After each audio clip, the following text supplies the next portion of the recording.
ತಥಾಗತ ಮಹಾಕಾರುಣಿಕ ಸಂಬುದ್ಧರಿಗೆ ತ್ರಿವಾರ ವಂದಿಸುತ್ತಾ, ಬೌದ್ಧ ಧಮ್ಮ ದರ್ಶನವು ಜನಸಾಮಾನ್ಯರು ಮತ್ತು ಬುದ್ಧಿಜೀವಿಗಳಿಬ್ಬರ ಮನಸ್ಸಿಗೆ ಹಿಡಿಸುತ್ತದೆ ಮತ್ತು ರಂಜನೀಯವಾಗಿದೆ. ಅದು ಮಗುವಿಗೆ ಹಾಲನ್ನು, ಬಲಿಷ್ಠರಿಗೆ ಉತ್ತಮ ಊಟವನ್ನು ನೀಡುತ್ತದೆ. ಅದು ಬೌದ್ಧ ಸಂಘದ ಭಿಕ್ಕುಗಳಿಗೆ ಜೀವನ ದರ್ಶನವನ್ನು ನೀಡಿದರೆ, ಜನಸಾಮಾನ್ಯರಿಗೆ ಸಮ್ಯಕ್ ರೀತಿಯ ಜೀವನ ಮಾರ್ಗವನ್ನು ನೀಡುತ್ತದೆ.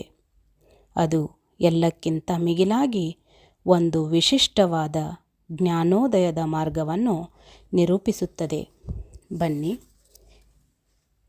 ಯಮಕವಗ್ಗದ 9 ಮತ್ತು 10ನೆಯ ಧಮ್ಮಪದವನ್ನು ನೋಡೋಣ. ಅನಿಕ್ಕಸಾವೋ ಕಾಸಾವಂ ಯೋವತ್ತಂ ಪರಿದಹಿಸ್ಸತಿ ಅಪೇತೋ ದಮಸಚ್ಚೇನ ನಸೋ ಕಾಸಾವಮರ್ಹತಿ. ಅರ್ಥ: ಮನಸ್ಸಿನಲ್ಲಿ ಮಲಿನತೆ ಉಳ್ಳವನು ಕಾಷಾಯ ಬಣ್ಣದ ಬಟ್ಟೆಯನ್ನು ಧರಿಸಿರಬಹುದು, ಆದರೆ ಸತ್ಯ ಸಂಯಮ ಇಲ್ಲದವನಾದರೆ ಆತನು ಕಾಷಾಯ ಬಣ್ಣದ ಬಟ್ಟೆ ತೊಡಲು ಅನರ್ಹ.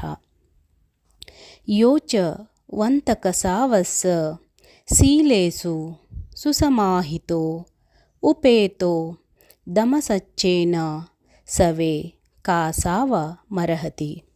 ಅರ್ಥ: ಯಾರು ಮನಸ್ಸಿನ ಮಲಿನತೆ ದೂರ ಮಾಡಿರುವರೋ, ಶೀಲ ಸಂಪನ್ನತೆಯಲ್ಲಿ ದೃಢವಾಗಿರುವರೋ, ಸತ್ಯ ಸಂಹಿತೆಯನ್ನು ಅನುಸರಿಸುವರೋ ಅಂಥವರು ಮಾತ್ರ ಕಾವಿ ಬಟ್ಟೆ ತೊಡಲು ಅರ್ಹರು. ಕಸಾವ ಎಂದರೆ ರಾಗ ದ್ವೇಷಗಳ ಮಲಿನತೆ ಎಂದು ಅರ್ಥ. ಕಾಸಾವ ಎಂದರೆ ಕಾವಿ ಬಟ್ಟೆ ಎಂದರ್ಥ. ಕಾಷಾಯ ಬಟ್ಟೆ ಪರಿತ್ಯಾಗದ ಹೊರಗಿನ ಸಂಕೇತ.